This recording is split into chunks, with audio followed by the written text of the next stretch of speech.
I've already started with the white pastel pencil on the sky, giving it a really good dose.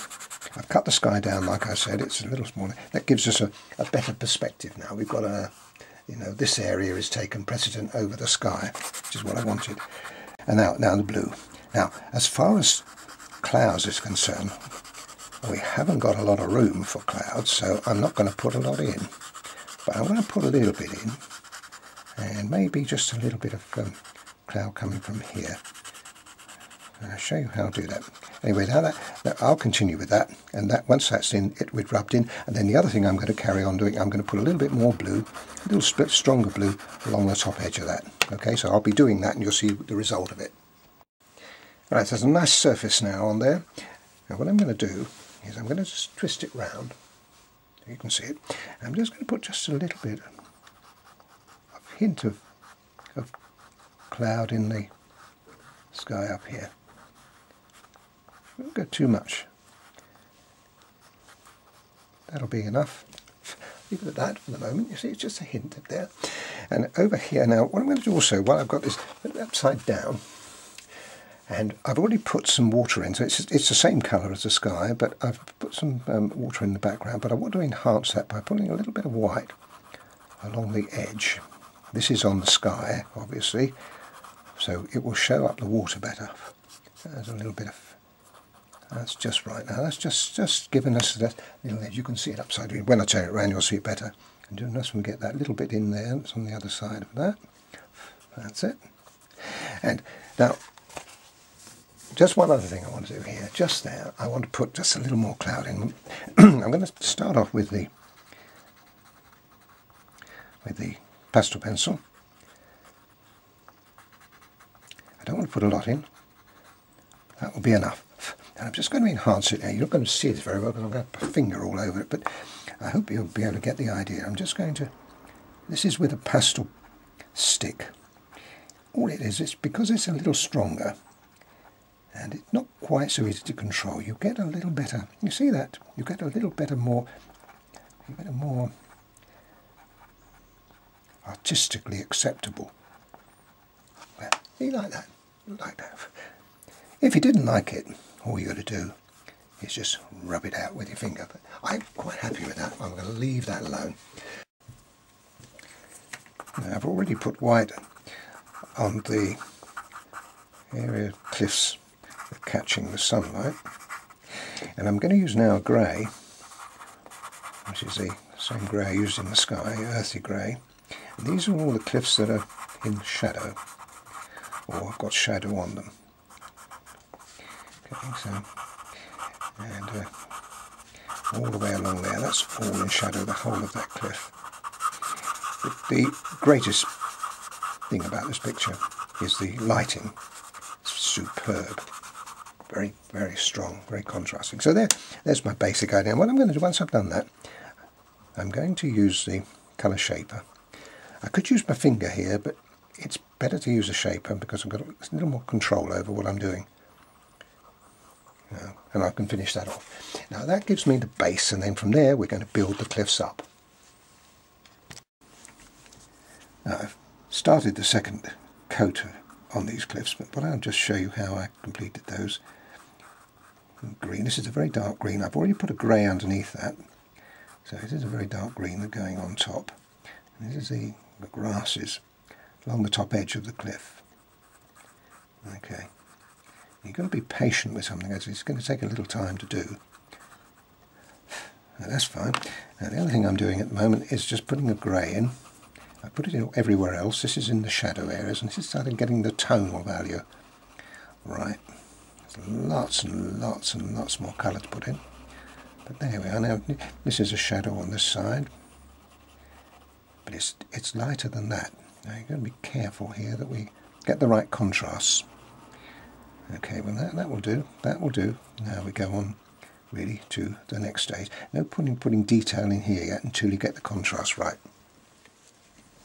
Now I've just used the colour shaper to just push all this colour in, and what it does, you see, you can maybe see on the tip of my colour shaper, you've got some Pastel.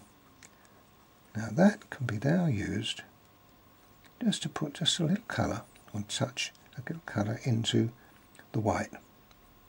Remember, we've got a sandy coloured paper behind us, so we've always got that in the on the ground colour, so to speak, that we're using. Can you see already how that works? Fantastic stuff, Cole. You can see why I enjoy this so much. And just get now, contrasting these two now, you've got to make sure that all these cliffs stand away from each other. So what we do there is we do at this stage, we go in with a little stronger colour. This is a very dark greyish brown. I call it sepia, but it's strictly not quite sepia. And you see how I can now put that colour in. And just to make sure that it's working, we then use our colour shaper again, just to quieten it down. And see, now we can see the cliffs. And we can do that in here too, because in here we've got that now looking very, very close to the similar tone. So we've got to, and this is interesting, I've got to make that darker there, but actually as it moves down, the contrast between that and that is darker. So it had switches between there and here. Whoa, that's not easy, Cole. It ain't. But it looks great when it's done. Now the other thing I'm going to do here is just to, because that looks as though it's going into the sky with nothing going on there, so I just put a little bit of, I don't usually like to line things, but sometimes you've got to put a line in to denote. It doesn't make any difference. Looks good, doesn't it?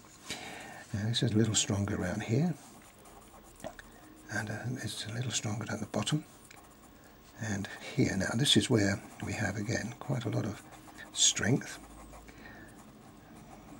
A little bit, little touch, little twiddle with the pastel paper has got a line running in it, a tooth running in it, and that is fantastic for creating these textures. It's almost magical, I would say. Well, you can see that. I don't have to show you. You can see what's happening to the paper, how it's picking up that. And just touching it, and there's all the greens and the browns to go in here yet. Making sure I've got that contrast. It's good. Now I can do exactly, I'll do a little bit more along here. I won't be able to do all of this because of time. I'll do a little bit more along here so we get a contrast between there and there. Good. And what you could do exactly the same thing again. You can just quieten this down. Okay, I'll just speed it up a little bit for you. I could easily have a DVD that runs for 3 hours, but I haven't got that sort of time. So now we've got that little darker, we can put a little bit darker colour in there, see, a little bit of tone in there. Oh God, that's good. That must be looking really nice from where you are now, and we're only halfway. Quieten that down in there. Okay, time to move on. Alright, time to get serious now. I've already put a little ochre in there, in here, and you can see the difference that's made, but I'm going to put a little ochre in here.